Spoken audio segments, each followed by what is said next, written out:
We are here today for training on hydrocarbon refrigerants, and we're going to look at using R290 and R600A in light commercial refrigeration equipment.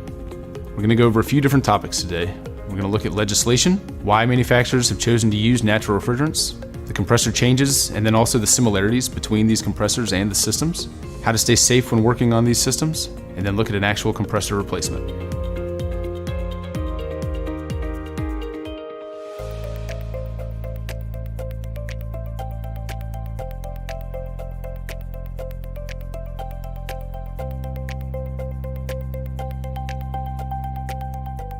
New legislation. You'll notice on the slide, on the left side, it says California Air Resources Board. When this all started back in 2017, the EPA SNAP program was going to ban certain refrigerants, such as the ones listed on the screen here, R134A, the R407s, ACNF, R404A, and R507A. But they ended up being taken to court by some of the refrigerant manufacturers. The refrigerant manufacturers did not want them to ban these gases, and it was decided in court that the refrigerant manufacturers were correct, and the EPA was actually shut down from using the SNAP program to ban these gases. The deciding judgment said that the SNAP program could only be used to bring new gases into this industry and not to deregulate current gases. What ended up happening is some states like California and Washington, and even full countries like Canada, have stepped up to go ahead and implement these bans since the EPA was not able to. So we'll look real fast at some of the refrigerant characteristics before we jump into the specifics of the bans. If you look at the chart, you can see the different classes of refrigerant, Class A and Class B. You have Class A, which is low toxicity. You have Class B, which is high toxicity. The refrigerants we'll be talking about today are Class A. They are low toxicity gases. Some Class B examples might be like ammonia or R123. The other thing that's different about these refrigerants is that they're A3. So you can see on the screen that A3 is a highly flammable gas.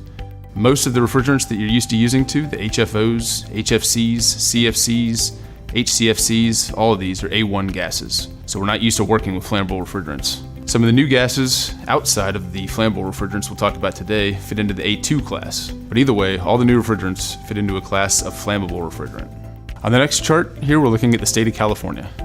California, like Washington State and Canada, is one of the ones that has come along when the EPA was shut down from their ban, and they went ahead and banned the refrigerants just at a state level. So what we're looking at on the left side of the chart is the banned substances, specifically R134A and R404A.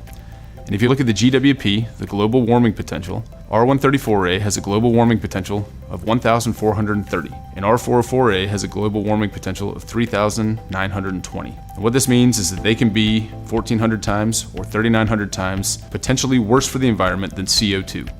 CO2 is our baseline gas with a global warming potential of 1. So what the EPA decided to do originally, and then the states followed up and decided to do themselves, was to move to gases with a lower global warming potential. So if you look at the right side of the chart, you can see some of the potential replacements.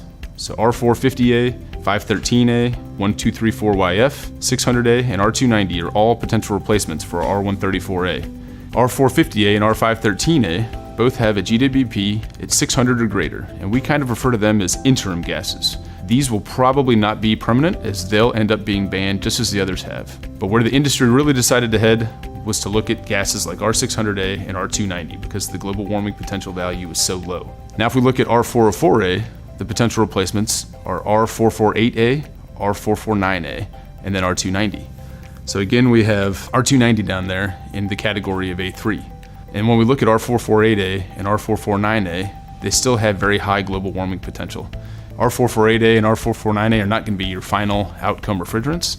They're likely to just be interim refrigerants that we use in the meantime as we bridge the gap from what we used to use to full-time flammable refrigerants. Those gases will likely be banned very quickly by states like California and Washington. They're also not exactly drop-ins in the same way that 513A is for 134A. So those have restricted envelopes because they have different temperature characteristics than 404A.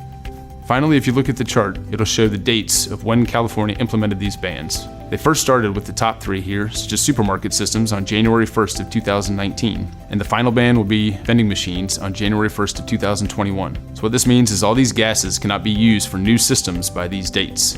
What a new system means is that if a system is brand new, or even if a system has to be expanded and the refrigerant charge is changed, they can no longer use any of these banned gases and will have to move to the new gases that we're using.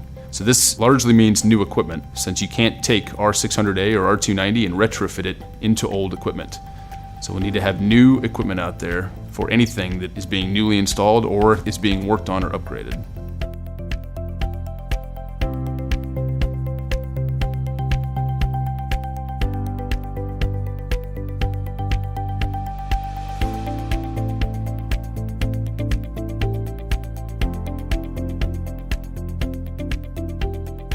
Finally, looking at Canada. Canada also is very similar if you look here at the chart. It has the same gases with the same interim gases and the same final outcome gases. Everything's very similar and we're moving in the same direction, which is the lower GWP gases. The difference with Canada is they went ahead and included more equipment in their ban. So looking at the equipment chart here, you can see things like chillers and domestic refrigeration equipment is also included, and the date is a little bit further out. So for some of that equipment, it gives a bit more time for the manufacturers to figure out what gas they're going to go to.